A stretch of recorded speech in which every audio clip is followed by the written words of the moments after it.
Olahraga bersama bagi pesepeda yang melibatkan ratusan peserta dinilai pakar percepatan penanganan COVID dari Universitas Lambung Mangkurat, Profesor Samsyul Arifin, beresiko tinggi terpapar virus corona karena sejumlah aturan protokol kesehatan tidak bisa konsisten dijaga. Mengomentari tentang gue sekarang yang lagi marak ya di tengah-tengah pandemi, ada beberapa hal yang ingin saya sampaikan berkaitan dengan ini.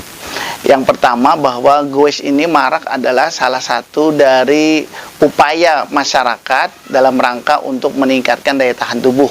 Oleh karena itu dianggap olahraga yang dalam tanda petik olahraga yang agak aman dan olahraga yang agak santai. Goes bersama ini dari tinjauan kesehatan masyarakat, itu kalau saya singkat, yang harus kita perhatikan adalah JARPIS ya, kalau kita singkat JARPIS.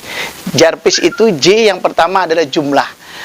Jumlah rata-rata orang yang melakukan goes bersama ini, jumlah yang hadir itu rata-rata banyak.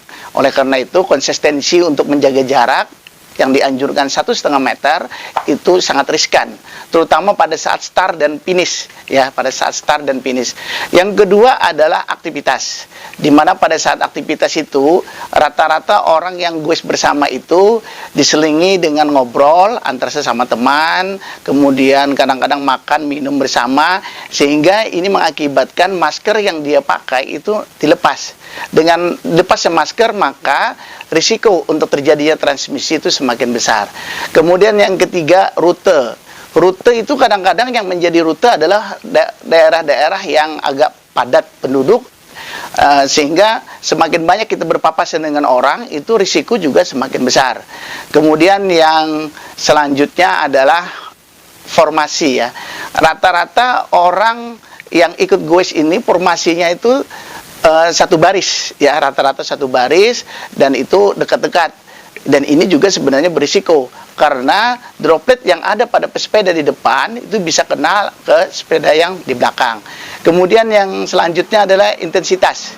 Intensitas, kita tahu bahwa untuk meningkatkan daya tahan ini harusnya intensitas olahraga, dalam hal ini sepeda, itu harus termasuk dalam intensitas sedang, tidak boleh dalam intensitas berat.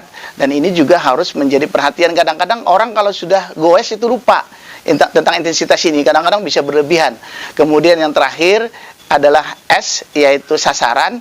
Sasaran juga orang yang mempunyai komorbid atau orang dengan risiko tinggi, misalkan lansia, anak-anak, serta penyakit-penyakit kronis, misalkan diabetes, hipertensi, itu kalau ikut kegiatan ini juga sangat riskan untuk terjadinya transmisi.